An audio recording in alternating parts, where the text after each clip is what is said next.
Hey, welcome back. We're sort of peeking inside the noisy mind again today. Yeah, but this time we're trying to make sense of some of that noise, specifically around money. Exactly. We're doing a deep dive into behavioral economics. hmm We're looking at those psychological sticking points, the things that kind of trip us up financially. Right. Getting a grip on the hidden stuff that shapes how we spend, save, all that economic behavior. We've gathered some really fascinating insights. Things like, why does paying with cash feel so different from, say, using a card? Or how having way too many options can just make you freeze up. So the plan is to explore these common struggles, these pains, you could say. And look at some of the solutions behavioral economics points towards. Understanding the subtle pushes and pulls. Sounds good. Where should we start? Let's kick off with something I think everyone feels actually paying for stuff.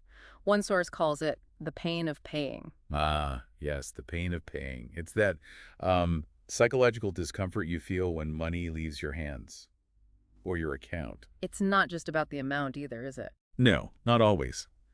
And it's apparently much stronger when you're dealing with physical cash, coins, notes. Yeah, that blog post mentioned that. It feels more real somehow. They had that grape cruise analogy. Oh, right. If you prepay for the whole thing, you just enjoy it. Uh-huh. But if you have to keep pulling out your wallet for every little drink or activity. Each payment is a little sting. It erodes the enjoyment. Exactly. And that ties into those pay-as-you-go models, especially for people on lower incomes. Right. The idea is small, frequent payments are easier to manage. But the blog suggested that constantly having to make those small payments creates this psychological burden. It's always on your mind. Even if the total cost is manageable, the frequency of the pain adds up. So what are the fixes? The blog had a couple of interesting ideas. Yeah, one was about aligning payments with cash flow. So think about farmers. Okay. Maybe larger, less frequent payments right after harvest when they actually have the money, instead small, constant ones. Makes sense. Avoids that constant drip, drip, drip of payments. Exactly. The other solution was about making payments more abstract, using mobile payments or automatic deductions. Less tangible, right? Swiping a card or tapping a phone. It just doesn't hit the same psychologically as counting out bills. Precisely. The less you physically handle the money going out, the less that pain seems to register. Automation takes it even further. So our brains clearly aren't just logical calculators when it comes to money. Far from it. And this pops up elsewhere too, like being faced with too many choices. Ah, bounded rationality. The core idea that, our thinking power has limits. We can't analyze everything perfectly. And that leads to... Choice overload or overchoice. Too many options. I definitely feel this. Supermarket aisles, trying to pick jam, like in that famous study. Right. The jam study, more choice isn't always better. When they offered like 24 jams versus 6. People actually bought less jam with the bigger display, didn't they? Exactly. Too many options can lead to unhappiness, decision fatigue. Yeah. Sometimes you just walk away. Choice deferral. It's mental exhaustion. And it's not just the number of options, is it? Having too much information can also be a problem. That's a key point from one of the reports. More data doesn't always mean more clarity. Paradoxically, it can actually make it harder to understand. Our brains just get swamped. Right. So to cope, we use mental shortcuts. Heuristics. Rules of thumb. Usually helpful, but they can lead us off track sometimes. Into biases, systematic errors in thinking. And understanding these is, well, it's central to behavioral economics. Okay, let's talk about some specific biases. Framing seems like a big one. Huge. How information is presented drastically changes how we react, even if the facts are identical. Like the surgery example. Yeah, the public health source mentioned it. Describing a surgery's outcome as 90% survival rate makes people way more likely to choose it than describing the exact same risk as a 10% mortality rate. Focusing on the gain versus the loss. It's the same reality, just a different frame. And it affects all sorts of decisions. Then there's anchoring. Anchoring. How does that work? It's when an initial piece of information, even if it's totally irrelevant, influences subsequent judgments. Like that example with the Social Security number. Exactly. People's willingness to pay for, I think it was a cordless keyboard, was influenced by the last digits of their Social Security number. A completely random number acted as an anchor for value. Wow. That's subtle. It is. Our minds grab onto reference points. What about the power of free? Oh, yeah, the zero price effect. We go crazy for free stuff, don't we? Totally disproportionately. Something that's free feels massively more appealing than something that costs even just 1 cent. That drop to zero is psychologically huge. And price itself can mess with our heads, right? Acting like a quality signal. Like a placebo. A higher price can make us perceive something as better quality, even affecting things like, apparently, mental acuity tests, if people think they took a more expensive energy drink. Okay, so we're influenced by framing, anchors, zero price. What about time? Ah, present bias. We tend to heavily favor rewards we can get now over potentially bigger rewards in the future. Immediate gratification, like Yeah. choosing the cookie now instead of saving for a bigger goal later. Precisely. One study even found men became more focused on the present, less willing to wait for future rewards just after seeing pictures of attractive faces. Seriously? Yeah, immediate stimuli can really shift our time preference. And we also tend to stick to our guns, belief-wise. That's confirmation bias. We actively seek out and interpret information in ways that confirm what we already think. Which can make it hard to change our minds, even with good evidence. It affects how we see social policies, all sorts of things. Definitely. Now let's shift focus slightly to scarcity, particularly financial scarcity. How does just feeling poor affect how we think? Well, the research suggests it does more than just make life difficult.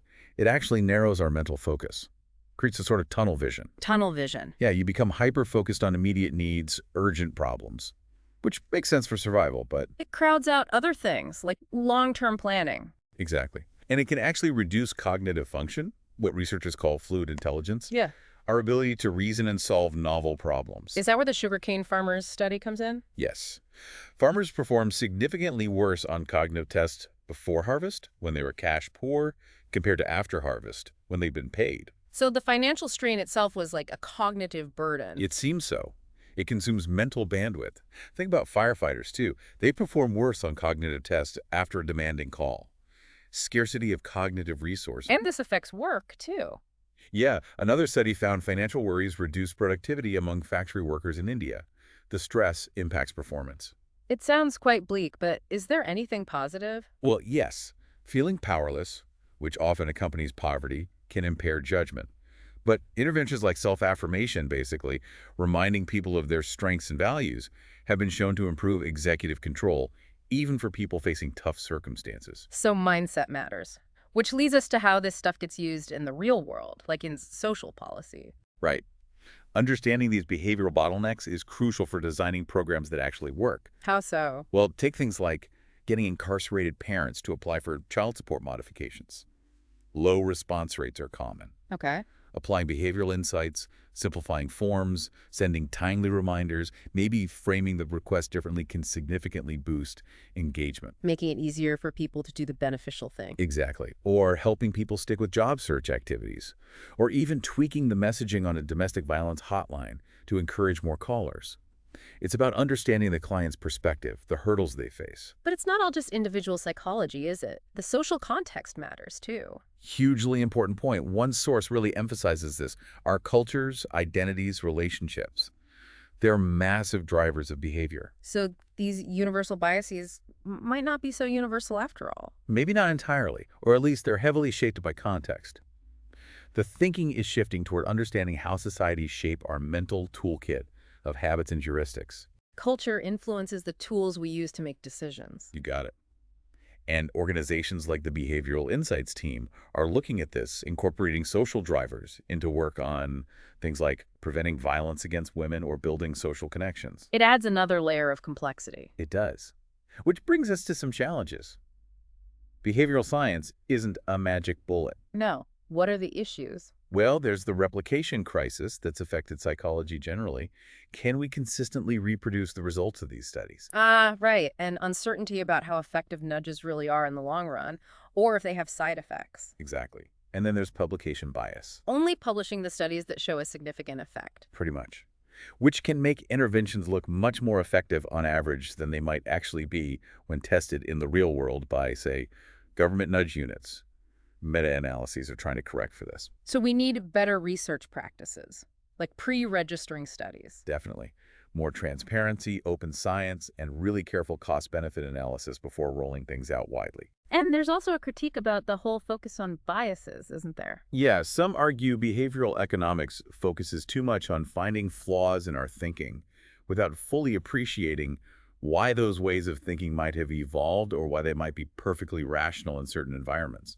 Like maybe these aren't bugs, but features adapted to a specific context. Kind of. It suggests we should focus more on the fit between our evolved decision-making tools and the modern environment, which often doesn't match the world they evolved in. Fascinating. So, wrapping up, understanding behavioral economics gives us a much richer picture of why we make the economic choices we do. Absolutely.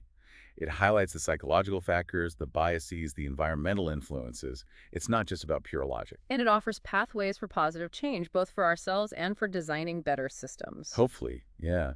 By understanding these quirks, we can be smarter about our own choices and maybe design policies that help people navigate these challenges more effectively. Okay, so if you found this deep dive into the noisy mind of our economic behavior interesting, definitely subscribe to the Noisy Mind channel. We explore this kind of stuff regularly. Yeah, and please share this discussion. If you know anyone who gets intrigued by why we do the things we do, especially with money, send it their way. And one last ask, if your platform allows it, give us a like. It really helps other people find this content. It does, thanks. So we'll leave you with a final thought to chew on. Considering that pain of paying, how much do you think the way you pay cash, card, phone, auto deduct actually influences your spending habits, or even how much you enjoy what you buy? Hmm. And beyond paying, what other parts of your life might be subtly shaped by things like framing or anchoring or that pull towards the present? Something to reflect on. Thanks for joining us for this deep dive. Thanks, everyone. See you next time.